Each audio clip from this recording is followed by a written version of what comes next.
नमस्कार दोस्तों, स्वागत है आप लोगों का हम लोगों के क्लास कॉम्पिटिटिव क्लास में। ठीक है, इसमें आज हम लोग करंट अफेयर्स को कवर करेंगे जो कि खान सर के द्वारा लिखा गया है। ठीक है, तो चलिए हम लोग अपना आज क्लास को स्टार्ट करते हैं, जिसमें सबसे पहले हम लोग क्या क्या टॉपिक को देखेंगे। इसमें सबसे पहले हम लोग टॉपिक को जो देखेंगे ये ऑब्जेक्टिव MCQ टाइप का क्वेश्चन रहेगा इसमें, और आप लोग को अपना स्कोर भी चेक करना है। ये टोटल लगभग 100 क्वेश्चन की सीरीज रहेगी। ये 100 क्वेश्चन करके ये लगभग 4 से 5 क्लास आएगी। आप लोग ये सारा क्लास को ज़रूर देखिएगा और अपना स्कोर बताइएगा कि आप लोगों ने कितना स्कोर किया है।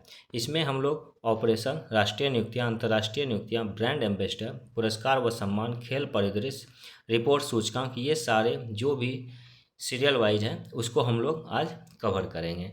ये 100 से ज़्यादा क्वेश्चन, 100 प्लस क्वेश्चन रहेगी, 105, 110 ऐसे क्वेश्चन रहेगी। ऐसे करके हम लोग इसका 5 सीरीज लाएंगे। तो चलिए आज हम लोग अपने पहले सीरीज को स्टार्ट करते हैं।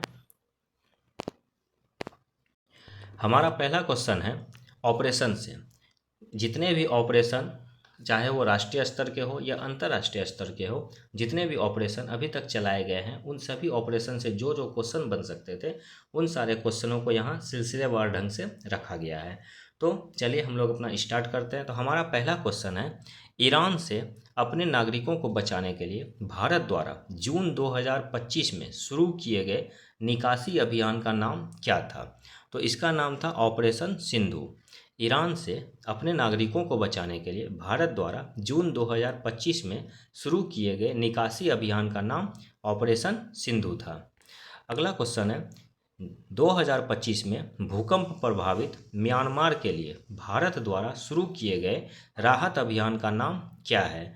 तो इस राहत अभियान का नाम जो म्यांमार के लिए भारत द्वारा शुरू किया गया था ये था operation Brahma. Operation Brahma Myanmar के लिए भारत द्वारा शुरू किया गया अभियान था। अगला है, 7 मई 2025 को पाकिस्तान और POJK में आतंकवादी बुनियादी ढांचे को निशाना बनाकर भारतीय सशस्त्र बलों द्वारा किए गए सैन्य अभियान का नाम क्या था? अर्थात पाकिस्तान और POJK में जो आतंकवादी गतिविधियां हो रहा था, तो भारतीय सशस्त्र बलों द्वारा जो उस गतिविधि को नष्ट किया गया, उस गतिविधि को नष्ट किए गए ऑपरेशन का नाम क्या था? तो ये ऑपरेशन सिंदूर था, जो कि बहुत ही ज़्यादा चर्चा में रहा था। अगला क्वेश्चन है, 13 मई 2025 को शोपियों में भारतीय सेना द्वारा चलाए गए आतंकवाद विरोधी अभियान का नाम क्या था? तो इसका नाम था ऑपरेशन केलर। ऑपरेशन केलर भारतीय सेना के द्वारा चलाया गया था। ये भी एक आतंकवाद विरोधी अभियान था। अगला है, भारतीय तटरक्षक बल द्वारा संचालित ऑपरेशन ओलिविया। ऑपरेशन ओलिविया का उद्देश्य क्या था? तो ऑपरेशन ओलिविया का उद्देश्य था ऑलिव रिडले कछुओं की सुरक्षा। ऑलिव रिडले कछुओं की सुरक्षा ऑपरेशन ओलिविया का उद्देश्य था। 6 जून 2025 में ईरान के खिलाफ शुरू किए गए इजरायली सैन्य अभियान का नाम क्या था? तो इसका नाम था operation rising lion. Operation rising lion किसके द्वारा शुरू किया गया था? तो ये इजराइल के द्वारा शुरू किया गया था और ईरान के खिलाफ शुरू किया गया था ऑपरेशन राइजिंग लायन। अगला है, हाल ही में यूक्रेन द्वारा ड्रोन का उपयोग करके रूसी हवाई अड्डों को निशाना बनाने वाले ऑपरेशन का नाम क्या था? तो इसका नाम था ऑपरेशन स्पाइडर वेब, जो कि यूक्रेन के द्वारा ड्रोन का प्रयोग करके रूसी हवाई ठिकानों पर किया गया था। अगला है, अब हमारा ये सारा हो गया जितने भी अभी तक अभियान चलाए गए थे। ठीक है, अब है राष्ट्रीय नियुक्तियाँ कि हमारे देश में कौन कौन सी राष्ट्रीय नियुक्तियाँ हुई हैं। तो इसरो के 11वें अध्यक्ष के रूप में किसे नियुक्त किया गया?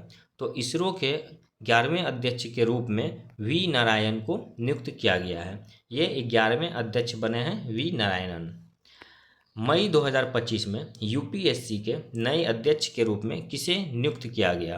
तो अजय कुमार को यूपीएससी का नया अध्यक्ष नियुक्त किया गया है। अगला है, भारत के 26वें मुख्य चुनाव आयुक्त के रूप में किसे नियुक्त किया गया? तो 26वें मुख्य चुनाव आयुक्त ज्ञानेश कुमार हैं। भारत के 26वें मुख्य चुनाव आयुक्त कौन है? तो ज्ञानेश कुमार 26वें मुख्य चुनाव आयुक्त हैं। भारत के 52वें मुख्य न्यायाधीश के रूप में किसे नियुक्त किया गया है? तो भारत के 52वें मुख्य न्यायाधीश के रूप में B.R. गवई को नियुक्त किया गया है। किसे? तो B.R. गवई को नियुक्त किया गया है। सुप्रीम कोर्ट के न्यायाधीश न्यायमूर्ति भूषण रामकृष्ण गवई अर्थात B.R. गवई भारत के मुख्य न्यायाधीश हुए। इनकी नियुक्ति 14 मई से प्रभावी होगी। भारत के 23वें विधि आयोग के अध्यक्ष के रूप में किसे नियुक्त किया गया? तो 23वें विधि आयोग के रूप में न्यायमूर्ति दिनेश माहेश्वरी को नियुक्त किया गया है। भारत के 23वें विधि आयोग के अध्यक्ष के रूप में न्यायमूर्ति दिनेश माहेश्वरी को नियुक्त किया गया है। अगला है 2025 में भारतीय वायुसेना के नए उप प्रमुख के रूप में किसे नियुक्त किया गया है? तो air marshal Narmadeshwar Tiwari. Air marshal Narmadeshwar Tiwari को वायुसेना के नए उप प्रमुख के रूप में नियुक्त किया गया है। CRPF के महानिदेशक के रूप में किसे नियुक्त किया गया है? तो ज्ञानेंद्र प्रताप सिंह को CRPF के महानिदेशक के रूप में नियुक्त किया गया है। ज्ञानेंद्र प्रताप सिंह CRPF के नए महानिदेशक होंगे। अगला है 2025 में भारत के रिसर्च एंड एनालिसिस विंग अर्थात राव के प्रमुख के रूप में किसे नियुक्त किया गया है? ये राव का जो नया प्रमुख है इसे किसे नियुक्त किया गया? तो पराग जैन को राव का नया प्रमुख नियुक्त किया गया है। 2025-26 के लिए भारतीय उद्योग परिसंघ के अध्यक्ष के रूप में किसे चुना गया है? तो भारतीय उद्योग परिसंघ के रूप में राजीव मेमानी को चुना गया है। किसे? तो राजीव मेमानी को भारतीय उद्योग परिसंघ के अध्यक्ष के रूप में चुना गया है। रेखा गुप्ता दिल्ली की कौवीं महिला मुख्यमंत्री है। तो ये चौथी महिला मुख्यमंत्री है। दिल्ली की चौथी महिला मुख्यमंत्री रेखा गुप्ता है। इसके पहले सबसे पहले सुषमा स्वराज, उसके बाद शीला दीक्षित, उसके बाद अतिशी और अभी ये रेखा गुप्ता दिल्ली की मुख्यमंत्री है। चंद्रबाबू नायडू कहाँ के CM हैं? तो आंध्र प्रदेश के। मोहन चरण मांझी ओडिशा के, प्रेम सिंह तमांग सिक्किम के और उमर अब्दुल्ला जम्मू कश्मीर के। ठीक। अगला क्वेश्चन है 2025 में भारत के नए वित्त सचिव के रूप में किसे नियुक्त किया गया? तो 2025 में भारत के जो नए वित्त सचिव है ये अजय सेठ है। तो भारत के नए वित्त सचिव के रूप में किसे नियुक्त किया गया? तो अजय सेठ को नियुक्त किया गया। वित्त सचिव की नियुक्ति होती है, इनका चुनाव नहीं होता है, ये चीज़ याद रखिएगा। वित्त सचिव की नियुक्ति होती है, इन्हें नियुक्त किया जाता है। और अभी अजय सेठ 2025 के भारत के नए वित्त सचिव हैं। 2025 में सेबी के नए अध्यक्ष के रूप में किसे नियुक्त किया गया? तो तुहिन कांता पांडे को सेबी के नए अध्यक्ष के रूप में नियुक्त किया गया है। अप्रैल 2025 में भारतीय कृषि अनुसंधान परिषद के नए महानिदेशक के रूप में किसे नियुक्त किया गया? तो डॉक्टर मांगी लाल जाट को भारतीय कृषि अनुसंधान परिषद ICAR के नए महानिदेशक के रूप में नियुक्त किया गया है। 2025 में राष्ट्रीय सुरक्षा सलाहकार बोर्ड NSAB का नया प्रमुख किसे नियुक्त किया गया है? तो आलोक जोशी को 2025 में राष्ट्रीय सुरक्षा सलाहकार बोर्ड NSAB का नया प्रमुख नियुक्त किया गया है। अगला है UIDAI के मुख्य कार्यकारी अधिकारी के रूप में हाल ही में किसने पदभार ग्रहण किया है? तो भुवनेश कुमार ने UIDAI के कार्यकारी अधिकारी के रूप में अपना पदभार ग्रहण किया है। भुवनेश कुमार। लेफ्टिनेंट कमांडर यशस्वी सोलंकी भारतीय नौसेना की पहली महिला अधिकारी बन गई है, जिन्हें भारत के राष्ट्रपति की AD कैंप के रूप में तैनात किया गया है। तो भारत के ये राष्ट्रपति के एडी कैंप में किसे तैनात किया गया है? तो यशस्वी सोलंकी को एडी कैंप के रूप में तैनात किया गया है। तो ये हमारी राष्ट्रीय नियुक्तियां कंप्लीट हो गई। अब अंतर्राष्ट्रीय नियुक्तियों से संबंधित कुछ इंपॉर्टेंट सवाल को हम लोग देखते हैं। तो पहला है कि 27 नंबर क्वेश्चन है कि मई 2025 में जर्मनी के 10वें चांसलर के रूप में किसे नियुक्त किया गया? तो फ्रेडरिक मर्ज को जर्मनी के 10वें चांसलर के रूप में नियुक्त किया गया है। 2025 के नवीनतम चुनावों में कनाडा के नए प्रधानमंत्री कौन बने? तो मार्क कार्नी 2025 के नवीनतम चुनावों में कनाडा के नए प्रधानमंत्री बने। तो अभी कनाडा के प्रधानमंत्री कौन हैं? तो मार्क कार्नी कनाडा के प्रधानमंत्री हैं। हाल ही में 2025 में त्रिनिदाद और टोबैगो के प्रधानमंत्री कौन बने? तो कमला प्रसाद विशेषर, जो कि हमारे बिहार के बक्सर जिले की है, कमला प्रसाद विशेषर, वो अभी त्रिनिदाद और टोबैगो की प्रधानमंत्री बनी है। 2025 में दक्षिण कोरिया के नए राष्ट्रपति के रूप में किसे चुना गया? तो ली जे मियांग को दक्षिण कोरिया के राष्ट्रपति के रूप में चुना गया है। दक्षिण कोरिया के इतिहास में हिरासत में लिए जाने वाले पहले मौजूदा राष्ट्रपति कौन हैं? तो यून सेक येओल दक्षिण कोरिया के इतिहास में पहली बार हिरासत में लिए जाने वाले राष्ट्रपति हैं। अगला है वर्ष 2025 में उरुग्वे के नए राष्ट्रपति के रूप में किसने शपथ ली? तो उरुग्वे का जो राष्ट्रपति के रूप में शपथ ली है, ये लिए हैं यामांडू ओरसी ने। यामांडू ओरसी उरुग्वे के नए राष्ट्रपति बने हैं। नामीबिया की पहली महिला राष्ट्रपति कौन बनी? तो नेटुम्बू नंदी नदेतवा नामीबिया की पहली महिला राष्ट्रपति बनी। आप इसको नंदी से भी याद रख सकते हैं कि महिला राष्ट्रपति कौन बनी है नामीबिया की, तो नंदी, ठीक है। या 3 9 नेटुम्बू नंदी नदेतवा, तीनों में न आ रहा है, तो नामीबिया की पहली राष्ट्रपति कौन बनी है? तो नेटुम्बू नंदी नंदेतवा। हाल ही में किस देश के राष्ट्रपति ने भ्रष्टाचार के आरोपों के कारण इस्तीफा दिया? तो ये सर्बिया के जो राष्ट्रपति थे उनके ऊपर भ्रष्टाचार का आरोप लगाया गया, जिसके कारण उन्हें इस्तीफा देना पड़ा। फरवरी 2025 तक यूरोपीय आयोग की वर्तमान अध्यक्ष कौन है? तो उर्सुला वान डेर लेयन यूरोपीय आयोग की अभी वर्तमान अध्यक्ष है। अफ्रीका से पहली महिला कौन बनी जिन्हें राष्ट्रमंडल महासचिव के रूप में नियुक्त किया गया?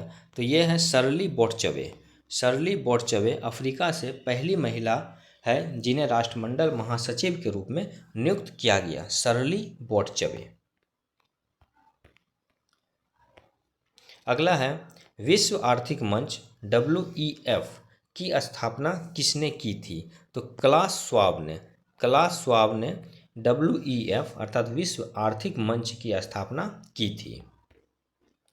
80वीं संयुक्त राष्ट्र महासभा के अध्यक्ष के रूप में किसे चुना गया?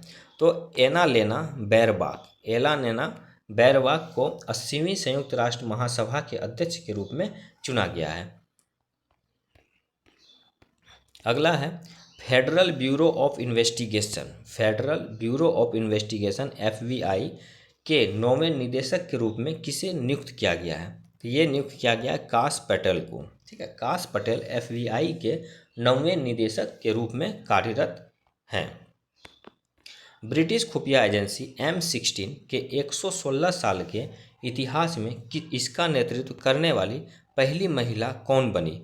तो ये बनी ब्लेज मैट्रेवेली ब्रिटिश खुफिया एजेंसी M16 के 116 साल के इतिहास में इसका नेतृत्व करने वाली पहली महिला बनी है, ब्लेज मैट्रेवेली। 2025 में एशियन क्रिकेट काउंसिल ACC का नया अध्यक्ष किसे नियुक्त किया गया? तो ये नियुक्त किया गया मोहसिन नकवी को। Mohsin Naqvi Asian cricket council ACC का नया अध्यक्ष नियुक्त किया गया है। अंतर्राष्ट्रीय ओलंपिक समिति IOC की अध्यक्ष चुनी जाने वाली पहली महिला कौन बनी है? तो क्रिस्टी क्रिस्टी कॉवेंट्री आईओसी अंतर्राष्ट्रीय ओलंपिक समिति की अध्यक्ष चुनी जाने वाली पहली महिला बनी है, क्रिस्टी कॉवेंट्री। अगला है, पोप बनने के बाद रॉबर्ट फ्रांसिस प्रीवोस्ट ने कौन सा पोप नाम चुना? तो लियो 14वां। कौन सा चुना? लियो 14वां। ठीक है, पोप बनने के बाद रॉबर्ट फ्रांसिस प्रीवोस्ट ने कौन सा पोप नाम चुना? तो लियो 14वां नाम चुना। मई 2025 में पाकिस्तान में फील्ड मार्शल के पद पर किसे पदोन्नत किया गया? तो असीम मुनीर को पाकिस्तान में फील्ड मार्शल के पद पर पदोन्नत किया गया है। इसके बाद है हाल ही, अब देखिए ब्रांड एम्बेसडर से क्वेश्चन है, ठीक है, कि किस ब्रांड का एम्बेसडर किसे बनाया गया? तो हाल ही में किस बॉलीवुड अभिनेत्री को मालदीव पर्यटन के लिए वैश्विक ब्रांड एम्बेसडर नियुक्त किया गया है? तो कैटरीना कैफ को मालदीव पर्यटन के लिए वैश्विक ब्रांड एम्बेसडर नियुक्त किया गया है। ई स्पोर्ट्स विश्व कप 2025 के लिए वैश्विक राजदूत के रूप में किसे नियुक्त किया गया है? तो क्रिस्टियानो रोनाल्डो को वैश्विक राजदूत के रूप में नियुक्त किया गया है। किसके लिए? तो ई स्पोर्ट्स विश्व कप 2025 के लिए वैश्विक राजदूत के रूप में किसे नियुक्त किया गया है? रोनाल्डो को नियुक्त किया गया है। 2025 में कर्नाटक का वन राजदूत किसे नियुक्त किया गया? वन राजदूत जो है अनिल कुंबले को कर्नाटक का वन राजदूत किसे नियुक्त किया गया है? तो अनिल कुंबले को नियुक्त किया गया है। निम्नलिखित में से कौन फिट इंडिया कार्निवल आइकन है? फिट इंडिया कार्निवल आइकन कौन है? तो Ayushmann Khurrana. Fit India carnival के आइकन कौन है? तो Ayushmann Khurrana fit India carnival के आइकन है। अगला है विजन 2020 इंडिया के सद्भावना राजदूत अर्थात गुडविल एम्बेसडर के रूप में किसे नियुक्त किया गया है? तो यह है कृष्णामाचारी श्रीकांत। ठीक है, के श्रीकांत भी आप लोग कह सकते हैं। तो कृष्णामाचारी श्रीकांत को विजन 2020 इंडिया के गुडविल एम्बेसडर के रूप में नियुक्त किया गया है। किसे? तो कृष्णामाचारी श्रीकांत को नियुक्त किया गया है। अगला क्वेश्चन है पुरस्कार व सम्मान से। तो सबसे पहले हम लोग नागरिक सम्मान को देखेंगे। तो जून 2025 में प्रधानमंत्री नरेंद्र मोदी को किस देश का सर्वोच्च नागरिक सम्मान प्रदान किया गया? तो साइप्रस का सर्वोच्च नागरिक सम्मान हमारे माननीय प्रधानमंत्री नरेंद्र मोदी को प्रदान किया गया। अगला है 2025 में फिजी के सर्वोच्च नागरिक सम्मान companion of the order of Fiji. Fiji का सर्वोच्च नागरिक सम्मान कौन सा है? Companion of the order of Fiji. इससे किसे सम्मानित किया गया है? तो मधुसूदन साई को फिजी के सर्वोच्च नागरिक सम्मान से सम्मानित किया गया है, मधुसूदन साई को। निम्नलिखित में से किसे यूके की knighthood Most Excellent Order of the British Empire से सम्मानित किया गया है? तो एन चंद्रशेखरन को यूके की knighthood Most Excellent Order of the British Empire से सम्मानित किया गया है, एन चंद्रशेखरन जी को।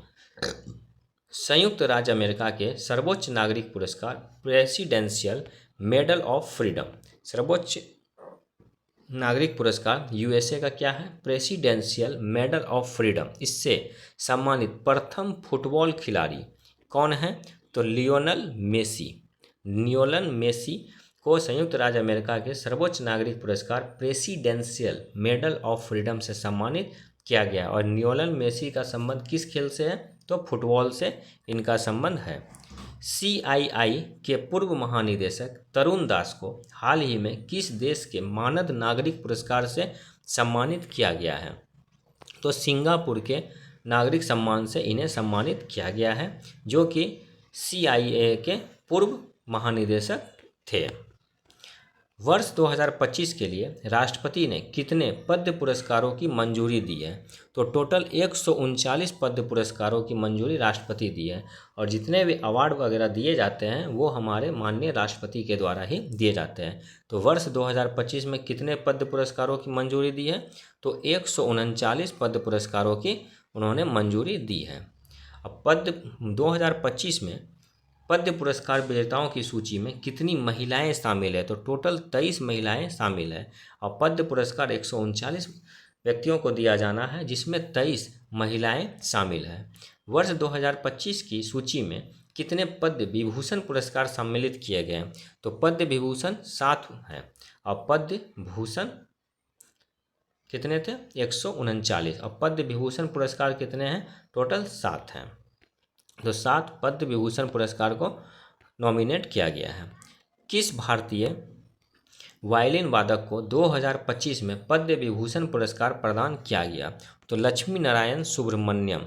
लक्ष्मी नारायण सुब्रमण्यम को 2025 में पद्म विभूषण पुरस्कार प्रदान किया गया और टोटल पद्म विभूषण पुरस्कार की घोषणा कितनी की गई है? तो 7 पद्म विभूषण पुरस्कार की घोषणा की गई है, जिसमें लक्ष्मी नारायण सुब्रमण्यम को वायलिन वादन के लिए। तो लक्ष्मी नारायण सुब्रमण्यम का संबंध किस से है? तो वायलिन वादन से इनका संबंध है। अगला है, बिहार कोकिला नाम से प्रसिद्ध कौन सी प्रसिद्ध मैथिली गायिका को 2025 में पद्म विभूषण पुरस्कार प्रदान किया गया? तो ये किया गया शारदा सिन्हा को। किसे प्रदान किया गया? तो शारदा सिन्हा, जो कि बिहार कोकिला नाम से प्रसिद्ध है और ये मैथिली गायिका है। इन्हें पद्म विभूषण से सम्मानित किया गया। रविचंद्रन अश्विन को 2025 में किस पद्म पुरस्कार से सम्मानित किया गया है? रविचंद्रन अश्विन को 2025 में किस पद्म पुरस्कार से सम्मानित किया गया है? तो पद्मश्री से सम्मानित किया गया है। रविचंद्रन अश्विन को पद्मश्री से सम्मानित किया गया है। देखिए, इसमें से बताना कि कौन सुमेलित नहीं है। तो मनु भाकर का संबंध शूटिंग से है, ठीक है।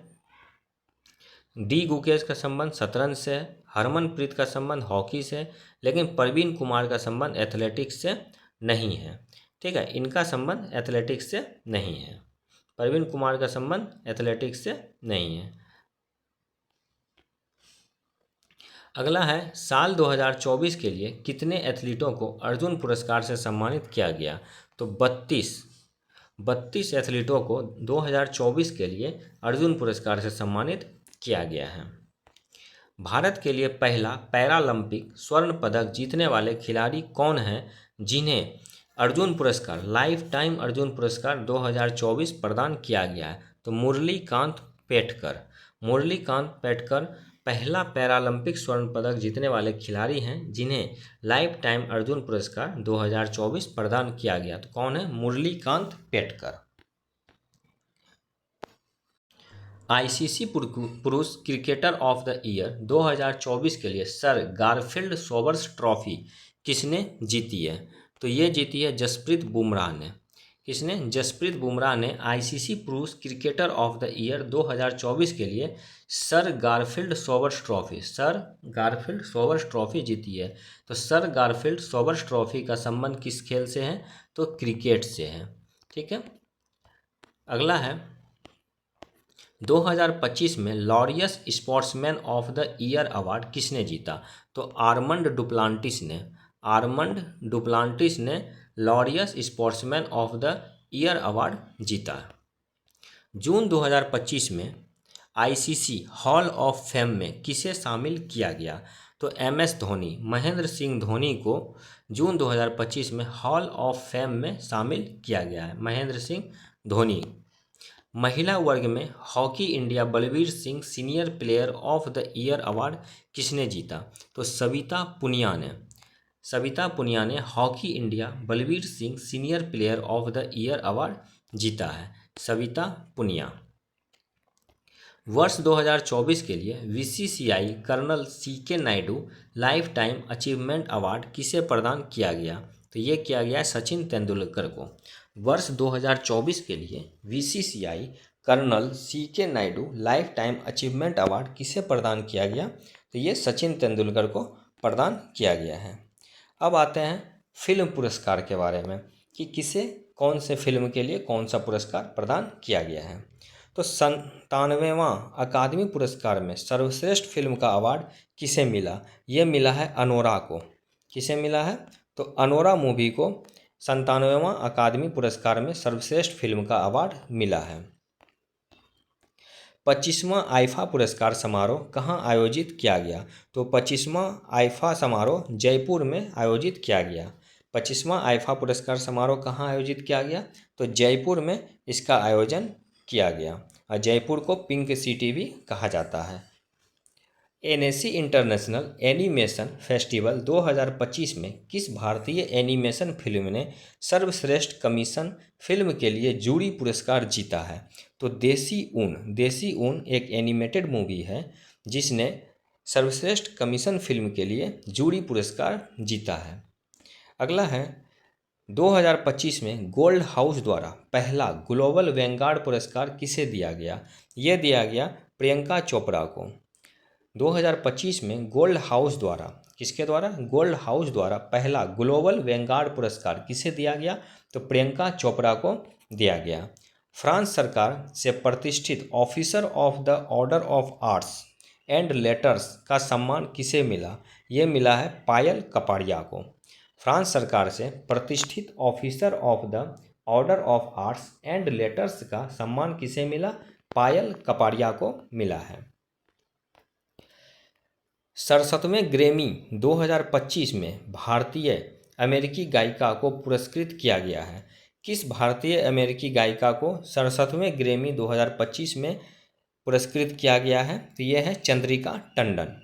चंद्रिका टंडन एक भारतीय अमेरिकी गायिका है जिन्हें 67वें ग्रैमी 2025 में पुरस्कृत किया गया है। अंतर्राष्ट्रीय बुकर पुरस्कार जीतने वाले पहले कन्नड़ भाषा के लेखक कौन हैं? तो ये हैं बानू मुश्ताक। बानू मुश्ताक पहले कन्नड़ भाषा के लेखक हैं जिन्हें अंतर्राष्ट्रीय बुकर पुरस्कार मिला है।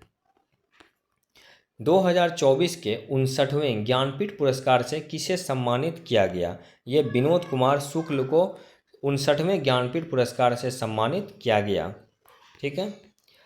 34वें सरस्वती सम्मान 2024 से किसे सम्मानित किया गया? तो साधु भद्रेश दास को 34वें सरस्वती सम्मान 2024 से सम्मानित किया गया।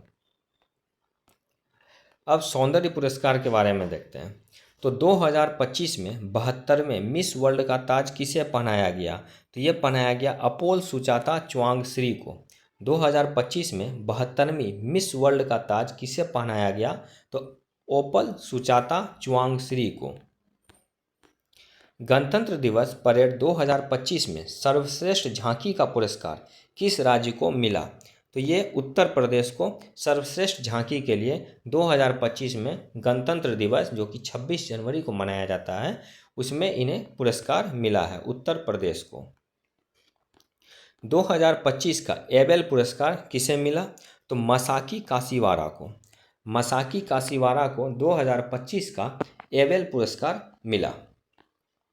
लता दीनानाथ मंगेशकर पुरस्कार 2025 से किसे सम्मानित किया गया? तो कुमार मंगलम बिरला को लता दीनानाथ मंगेशकर पुरस्कार 2025 से सम्मानित किया गया। कुमार मंगलम बिरला।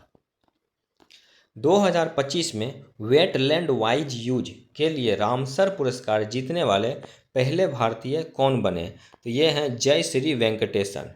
जय श्री वेंकटेशन को वेटलैंड वाइज यूज के लिए रामसर पुरस्कार मिला है। जय श्री वेंकटेशन को। टाइम जो कि अमेरिका के पत्र है, ठीक है, एक मैगजीन है टाइम अमेरिका की, तो 2024 पर्सन ऑफ द ईयर से किसे सम्मानित किया गया है? तो टाइम पत्रिका में 2024 पर्सन ऑफ द ईयर से किसे सम्मानित किया गया? तो डोनाल्ड ट्रंप को। डोनाल्ड ट्रंप को टाइम का 2024 पर्सन ऑफ द ईयर से सम्मानित किया गया है। टाइम पत्रिका द्वारा 2025 में वुमन ऑफ द ईयर से किसे सम्मानित किया गया है? तो पूर्णिमा देवी बर्मन को।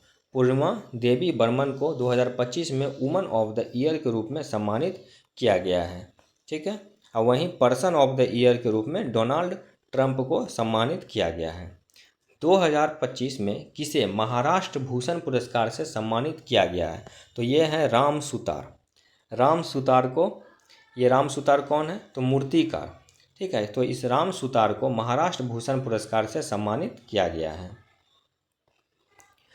मिस वर्ल्ड फेस्टिवल 2025 में ह्यूमैनिटेरियन अवार्ड से किसे सम्मानित किया गया? तो ह्यूमैनिटेरियन अवार्ड से सोनू सूद को सम्मानित किया गया है। मिस वर्ल्ड फेस्टिवल 2025 में ह्यूमैनिटेरियन अवार्ड से किसे सम्मानित किया गया?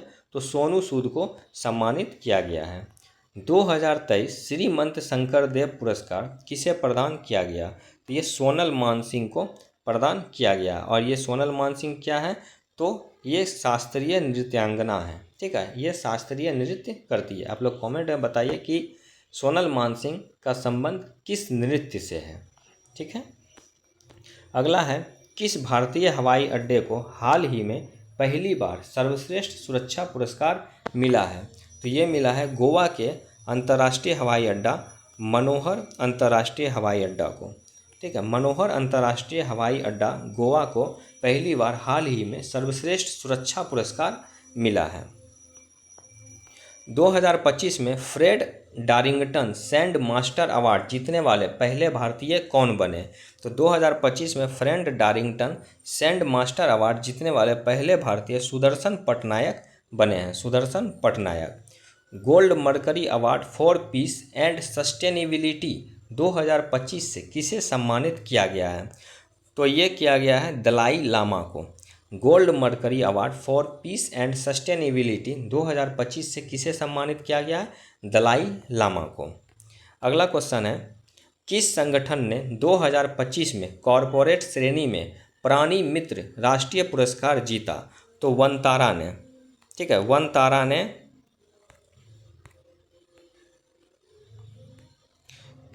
ने कॉरपोरेट श्रेणी में प्राणी मित्र राष्ट्रीय पुरस्कार जीता।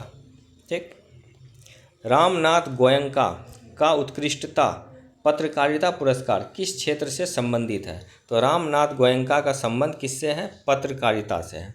रामनाथ गोयनका उत्कृष्टता पत्रकारिता पुरस्कार किस क्षेत्र से संबंधित है? तो ये पत्रकारिता के क्षेत्र से संबंधित है। और यहाँ साफ लिखा हुआ भी है कि पत्रकारिता पुरस्कार, तो पत्रकारिता पुरस्कार पत्रकारिता के क्षेत्र से ही संबंधित है।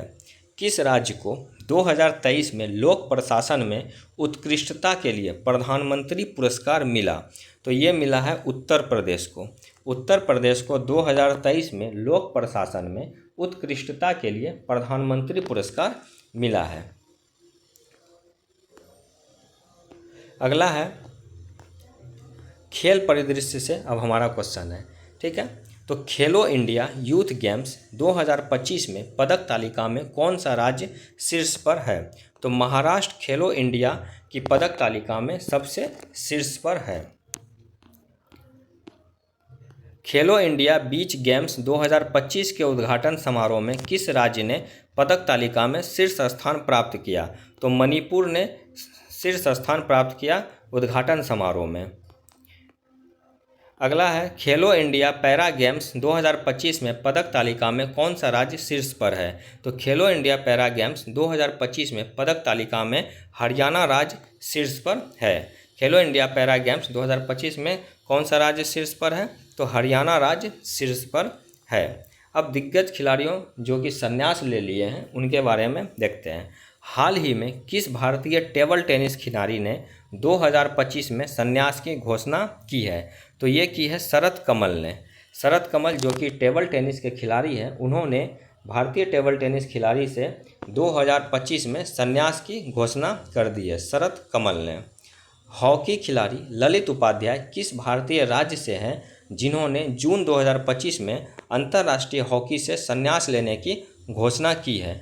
तो ललित उपाध्याय का संबंध उत्तर प्रदेश से है और ये हॉकी खिलाड़ी हैं और इन्होंने भी संन्यास लेने की घोषणा कर दी है।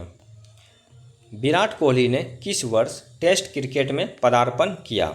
तो 2011 में विराट कोहली ने टेस्ट क्रिकेट में पदार्पण किया। वंदना कटारिया ने हाल ही में संन्यास की घोषणा की है। इन वंदना कटारिया का संबंध किस खेल से है? तो इनका संबंध हॉकी से है। इन्होंने भी हाल ही में संन्यास लेने की घोषणा कर दी। तो दोस्तों हमारा ये टोटल 100 क्वेश्चन की जो सीरीज़ थी वो कंप्लीट हो गई। इसी प्रकार से आशा करता हूँ कम से कम 5 वीडियो ज़रूर आएगी और उसमें लगभग आपके 500 क्वेश्चन को कवर किया जाएगा जो कि सभी एग्ज़ाम के पॉइंट ऑफ व्यू से बहुत ही इम्पोर्टेंट है। चाहे आप किसी की भी तैयारी कर रहे हो, बीपीएससी की कर रहे हो, एडीओ की कर रहे हो, बीएसएससी बीएसएससी, सीजीएल, इंटर स्तरीय लेवल, या आप टीचर की कर रहे हो, किसी भी एग्ज़ाम के लिए, रेलवे, एसएससी, किसी की भी एग्ज़ाम की तैयारी आप कर रहे हो, उसके लिए आपका ये एमसीक्यू जो करंट अफेयर्स का है ये बहुत ही इम्पोर्टेंट है। मैं आशा करता हूँ कि आप लोग इसका रिवीजन बार बार करें और इसे अच्छी तरह से आप लोग पढ़ें। ठीक है, चलिए मिलते हैं अब अगले वीडियो में फिर आगे के क्वेश्चन 101 से लेके पूरे 200 तक के सीरीज में। तब तक के लिए धन्यवाद। जय हिंद, जय भारत।